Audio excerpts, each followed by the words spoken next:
Hello and welcome to the news at 7, where we get to the heart of the day's stories and communities across Scotland. Tonight, as tensions rise in the Middle East, a former First Minister has questioned the use of Prestwick Airport by US military aircraft. We just have to be careful too that our assets, particularly those that are publicly owned, such as Prestwick Airport, that whatever our assets are, that we're complying with our legal obligations under international law ourselves. The airport is owned by the Scottish Government, but they say it's a matter for Prestwick's management. Also tonight, we'll find out about the incredible new images of space being unveiled in Scotland. Astronomers at Edinburgh University are filtering millions of alerts from a powerful new telescope and are hoping to spot giant black holes ripping stars apart. And we'll have the sport with Lewis. What have you got for us tonight? Well, Lucy, £20 million investment approved and a new era at Ibrox. We've got the latest on Rangers' major investment boost and what it means moving forward. And we'll hear from the Shetland woman who's celebrating 40 years of running a post office from her front porch. Hello, I'm Lucy White. Welcome to the news at 7.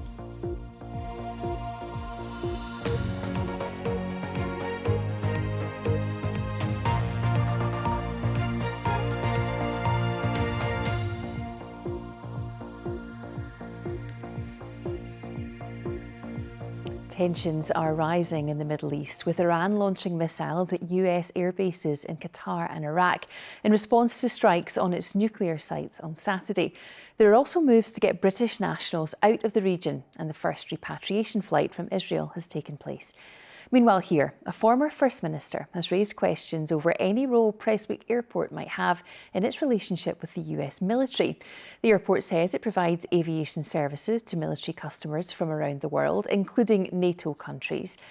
The airport's owned by the Scottish Government, and Hamza Youssef has told the Scotcast podcast that he hopes the government is complying with international law. He was speaking to Martin Geisler, who started by asking him about what the implications in Scotland might be. What's the implication for Scotland? You're absolutely right. There's concern for Scotland because, of course, Scottish men and women make up the armed forces first and foremost. I would also say, and I said this publicly over the course of the weekend, we just have to be careful too that our assets, particularly those that are publicly owned, such as Prestwick Airport, that whatever our assets are, that we're complying with our legal obligations under international law ourselves. And that's why I would caution against getting involved in the United States war in Iran. I think the Prime Minister should make it really clear. There should be a statement this week, in fact, from the Prime Minister in the House of Commons saying that under no circumstances, as we can envisage them, would there be British troops being sent to Iran.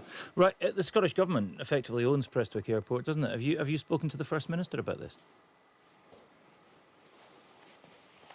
Whatever conversations I have with the First Minister are obviously private. You know, I'm always happy to speak to the First Minister, but ultimately this is a matter for the Scottish Government. I am stating the obvious, not a part of the Scottish Government. I wouldn't be asking about legal advice that the Scottish Government has or has not taken. That's entirely a matter for the Scottish Government. I think, generally speaking, it's important that we are complying with our obligations under the law. That's domestic law, but also international law as well. So, you know, when it comes to strikes on Iran, the consensus from international legal experts is that those strikes are illegal.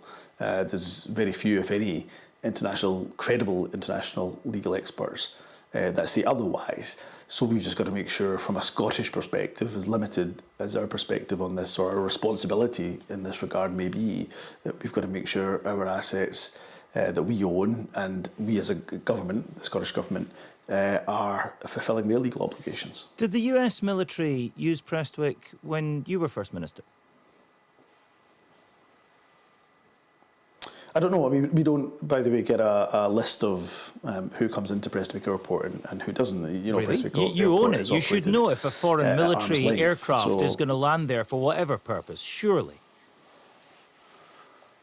No, we don't get that information. I mean, whether it can be requested or not requested, I genuinely don't know. I suspect they must have used it when I was First Minister, because it's used with some degree of regularity, training exercises and other such things. So I imagine it would be. So I'm not saying that we should have an embargo on ever allowing any military to refuel them, simply making, I suppose, but the obvious point is that if airstrikes on Iran are deemed illegal under international law, as they are by the consensus of international legal experts, then the government just has to ensure that it's complying with its legal obligations. Not just with Prestwick, by the way, just with any publicly owned assets that we have. That's Humza Yousaf there speaking to Martin Geisler. Well, the Scottish Government says that Glasgow Prestwick Airport operates on a commercial basis and at arm's length from the Scottish Government, and that operational decisions regarding the day-to-day running of the airport are a matter for its management. You can listen to that full interview with the former First Minister on the latest edition of Scotcast. You can find it on this channel later and also on BBC Sounds.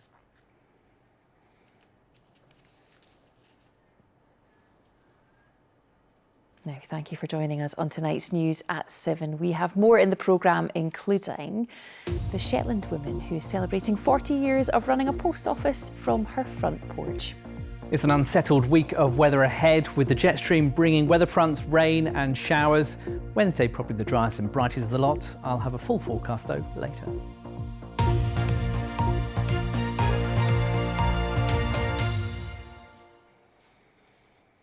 Now, a Highland-wide control zone limiting the number of Airbnb-style lets has been suggested in a bid to tackle a housing shortage. Councillors proposing the move say 7,000 short-term let licences have been granted across the islands, with only 4 refusals.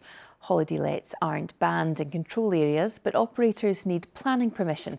Council officials say the move would require research and could mean additional costs. The idea is due to be discussed at a full council meeting on Thursday. Demand for speech and language therapy is increasing, but the number of therapists in Scotland is falling behind the rest of the UK. A report says some children are waiting up to 3 years for an appointment. The Scottish Government says it will publish a plan by the autumn. 5-year-old Callum is autistic and non-verbal. At nursery, he received weekly one-to-one speech and language therapy, but that support stopped when he started school.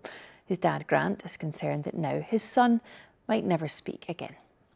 First of all, it's upsetting. It is, it's really upsetting because, like, until you're actually, like, you live in his world, to know, like, to try and put yourself in his shoes and say, how would you feel trying to survive in the world without being able to communicate? And he's due that. He's got a human right to be able to give him the tools he needs to be able to survive in this world. And local council or local government, it's disgusting that they just don't think that that's a priority for somebody and that they're not funding it adequately. And now let's get a roundup of the stories making the BBC News app in Scotland.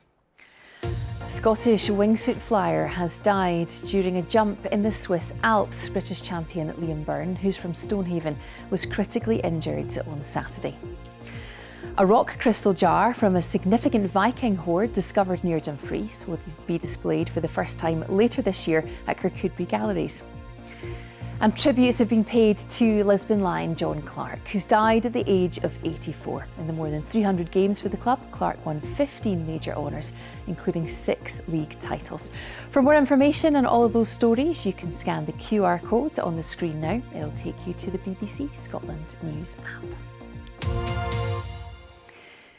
Now, ketamine is increasingly known as a party drug that can lead to serious health issues, even fatalities, when misused. But there's growing interest in its potential as a treatment for mental health. NHS Lothian is considering the use of the Category B drug for those with the most severe depression. And a clinic in Hamilton is already offering the treatment to private clients. Hayley Jarvis reports. I would be, crying all day while I was working and very resistant to doing anything new. Alex has experienced periods of depression and anxiety. When traditional treatments didn't help, she turned to ketamine therapy.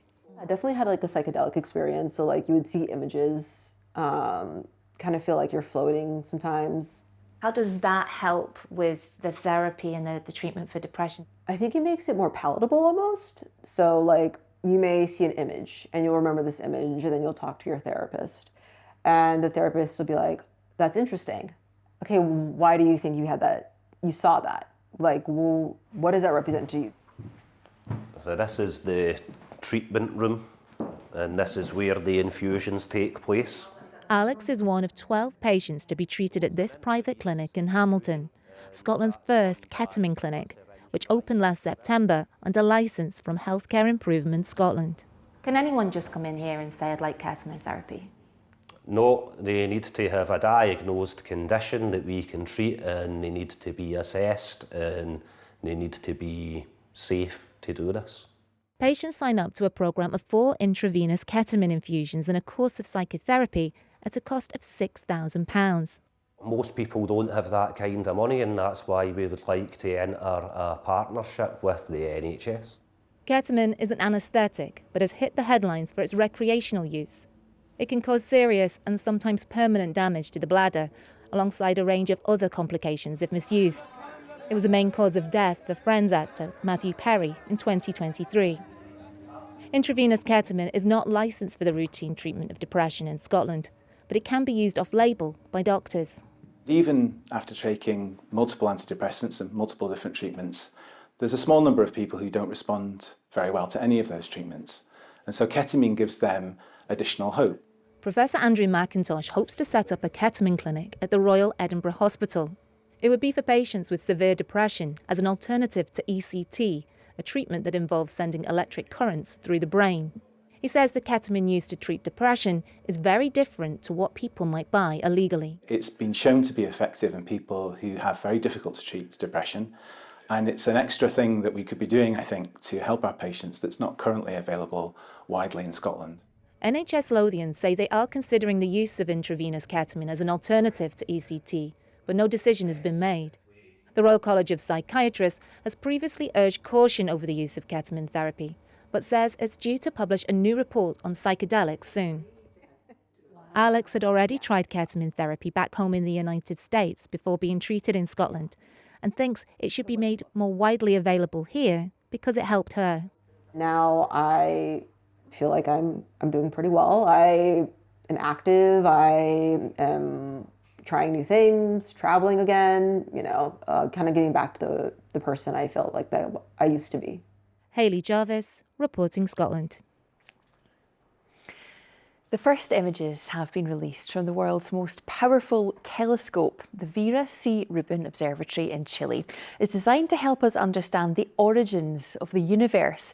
Its camera is so powerful that it could capture a golf ball on the moon, and if a 9th planet exists in our solar system, scientists say they'll find it within a year. Our correspondent Ione Wells has been for a look. This is the night sky like it's never been seen before. These are the first images released by the Vera C. Rubin Observatory, home to the most powerful new telescope in the world. The BBC was granted early access to see it up close before the images were made public. It sits on a mountain in the Chilean desert. Very high, very dry, very dark. It's a perfect spot to watch the stars. And that darkness is sacred. Key to capturing these images is the telescope's digital camera, the biggest ever made. At 3,200 megapixels, it is so high resolution it could capture a golf ball on the moon. The design of Rubin Observatory has been driven by 4 science goals: probing the nature of dark energy and dark matter, exploring the transient optical sky, taking an inventory of the solar system, and mapping the Milky Way. And so what that really means is that we've built a telescope that is a discovery machine. It will also be able to bring to light questions that we haven't even thought about yet. It will open up the unknown. And that's probably the thing that I'm most excited about with Rubin Observatory. This 10-year survey of the night sky hasn't yet begun, but the telescope's first images have already excited scientists about the knowledge it will unlock. Ione Wells, BBC News, at the Rubin Observatory in Chile. Well, data from that gigantic telescope will be stored at a facility at Edinburgh University, where researchers can help to collect and filter information to make it available to astronomers. Professor Andy Lawrence is part of the team, and he explained how the university is playing a key role in the 10-year study. Edinburgh leads a UK consortium of astronomers that are involved, so there are people all over the UK. But the special UK thing is the big computers, big data, which is what we love in Edinburgh. So we're taking a copy of the huge amounts of data as it builds up, storing it here in Edinburgh and serving it out to astronomers to try and do science with. But especially also all those little things that change and go bang in the night, they come across to us. There's a deluge of alerts, little beeps saying something's happened, and it's too much for individual astronomers to deal with. So we have a system here that absorbs that stream, processes it, filters it, and then we have a website that astronomers go to and search it and analyze it in their own way, and that way they can finally get the science out. So that's it. We love big data and big computers here in Edinburgh. And what is it that you're hoping to see? Well, lots of things.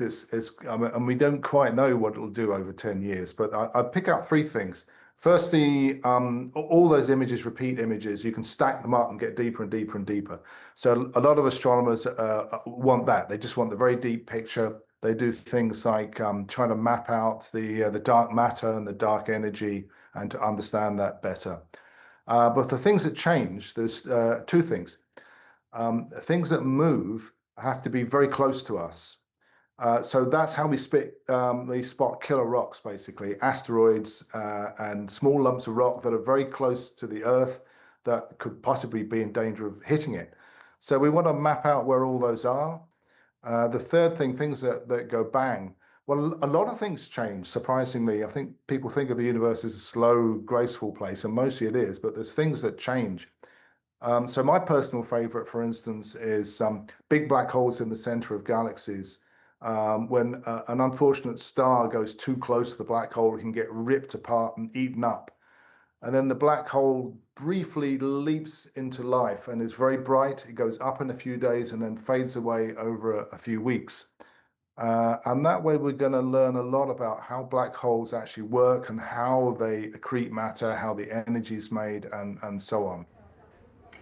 And what do you think it could teach us about the universe and life?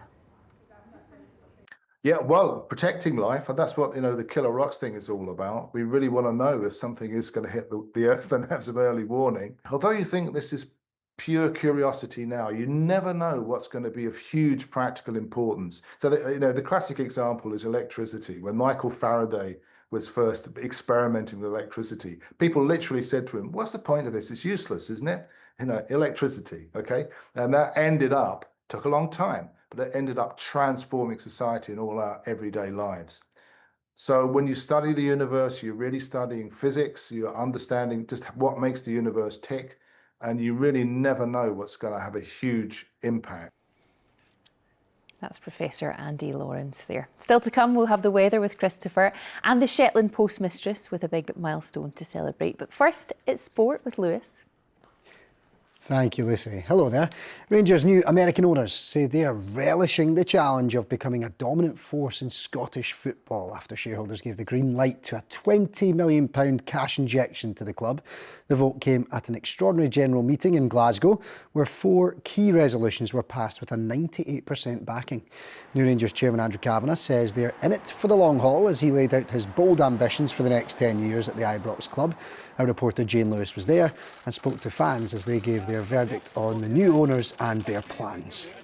We're galvanised by what they're saying. They're obviously pretty cagey about their finances and stuff like that, which is totally understandable. Their message was crystal clear, I think, and we're quite impressed by it. Let's hope it translates onto the park. Money-wise, keeping their cards close to their chest, but I think you need to do that. So, yeah, looking forward to, as I say, getting involved. They seem very keen, very full on. The proof of pudding is winning, a winning team. Basically, that's what all Rangers fans want. So if these guys can deliver that, that's all we're looking for. Well, joining me now to discuss this in more detail is football finance expert Kieran Maguire. Kieran, thank you for joining us on the programme tonight. £20 million of investment. How far does that go for a club like Rangers? It will certainly help. Rangers does have sizable debts. Its wage bill is parallel to that of Celtic. The amount invested in players in terms of the total cost of the squad is the same, but the revenue generated by Rangers is around about £35 million less than that of Celtic, and that means that Rangers have been losing money.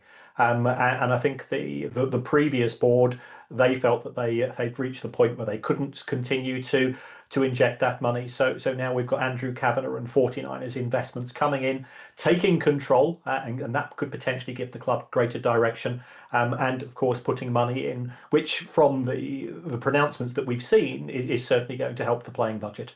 It certainly will, but as we know, Kieran, in Scottish football, the measure of success often comes down to the two Glasgow clubs.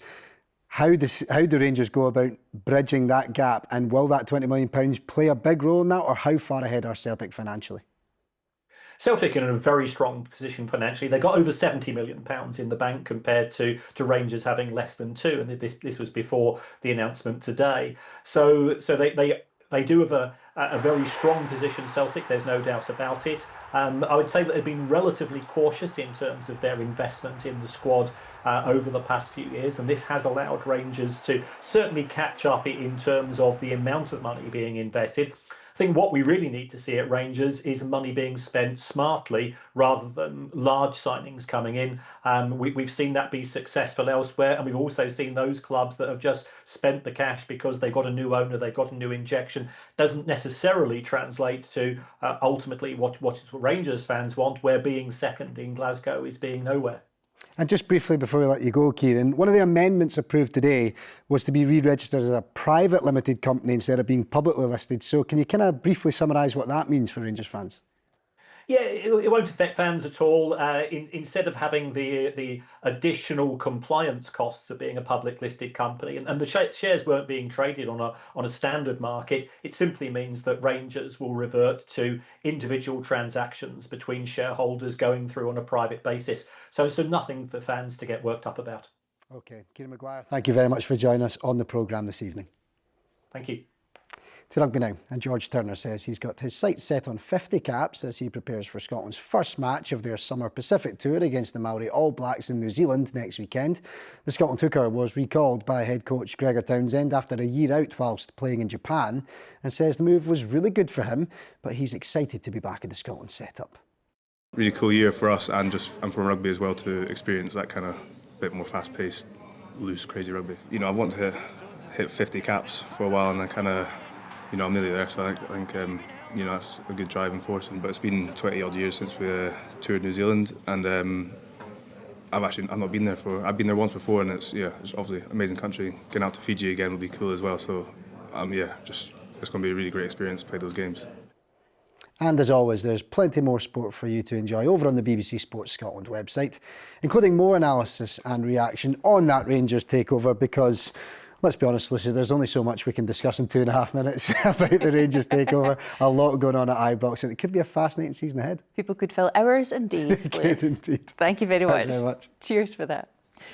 Now, a woman is celebrating 40 years of running the local post office in Shetland from her front porch. Kathleen Anderson brought the facility to her home to help her work and also care for her family. Customers ring a bell and are then served through one of her windows. Pip Murison reports.